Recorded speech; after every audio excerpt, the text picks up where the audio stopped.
Hi student, today I am going to discuss the chapter chemical effects of electric current. In this video, I will discuss about the surge. So what is the definition of surge, what are the types of surge and what are the forces is there between two surges and all this. Second one is surging process. Here I am going to discuss how we can surge an unsurged body by a certain process. Third topic is transfer of surges. In this process, I am going to discuss how can we transfer surge from one body to another.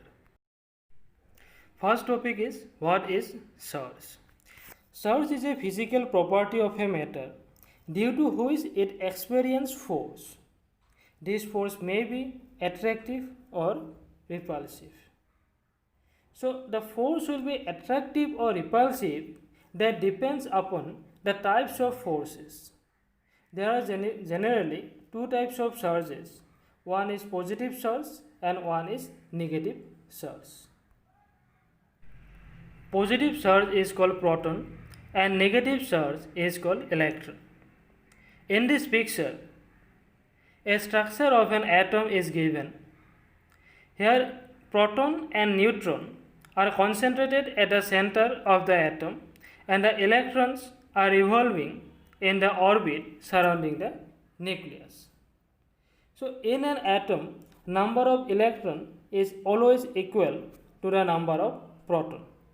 So, that is why the negative charge is always equal to the positive charge in an atom, and that is why an atom as a whole is electrically neutral or shows no charge.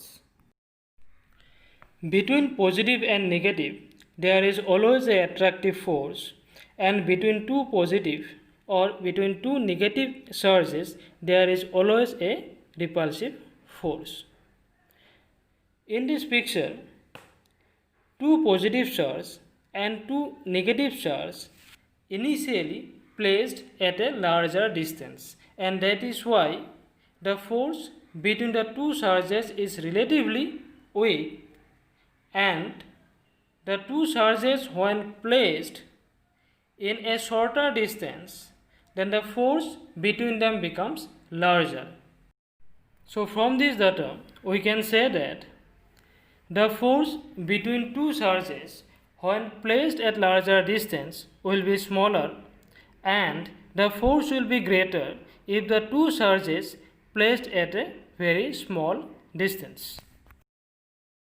Our next topic is surging by contact or surging by friction. So in this picture, when a glass rod is rubbed with silk cloth, some electrons get ripped out from the glass rod and get transferred to the silk cloth. Thus, the glass rod becomes deficient in electrons and acquires a positive charge.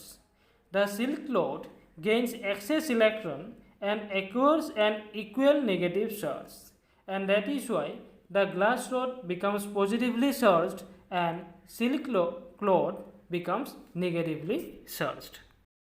Now if we bring the two positively charged glass rods closer to each other, we can see the repulsive force between the two glass rods.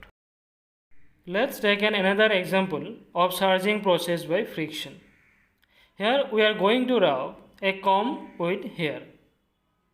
So initially both comb and hair are electrically neutral. That means nothing is positively charged or negatively charged. Now we are going to rub the comb with the hair. Now what will happen? At the first case, the comb has equal number of positive and negative charge, and that is why it is electrically neutral, and the hair also has equal number of positive and negative charge, and that is why the hair also electrically neutral. So after rubbing the comb with the hair, the comb will acquire a number of negative charges and here will acquire a number of positive charges. That means the comb will be negatively charged and the hair will be positively charged. Now if we bring the comb near some small pieces of paper, we will see that the comb will attract these small pieces of paper. That means the comb is electrically charged. So this is the process of friction through which we can charge a neutral body. So this is the list from which we can know which object will be positively charged and which object will be negatively charged. So let us take an example from here also, silk and paper. So if we rub silk and paper, then silk will be positively charged and the paper will be negatively charged because the silk is placed above the paper. If we take the combination of any two objects from this list, the object which is placed above the other will acquire positive charge and the object which is placed below the other will acquire negative charge. Now I am going to discuss the transfer of charges. So in this picture, two objects is taken, A and B. A has charge 5 coulomb and B has a charge 3 coulomb. Here coulomb is a unit of charge. Just like to measure length, mass or time, we need unit like kg, meter, second. Okay, like this to measure charges we need also unit and that is coulomb. Now when the two objects come in contact, charges will transfer from one body to another. That means the body which has higher amount of charges, the charges will transfer from that body to the another body which has lower amount of charges till both the object acquire equal amount of charges. So in that example, A has 5 coulomb and B has 3 coulomb of charges. So when the two objects came in contact, from A to B charges flows and both the object acquire equal amount of charges, that is 4 coulomb. That means from A to B 1 coulomb of charges transfer.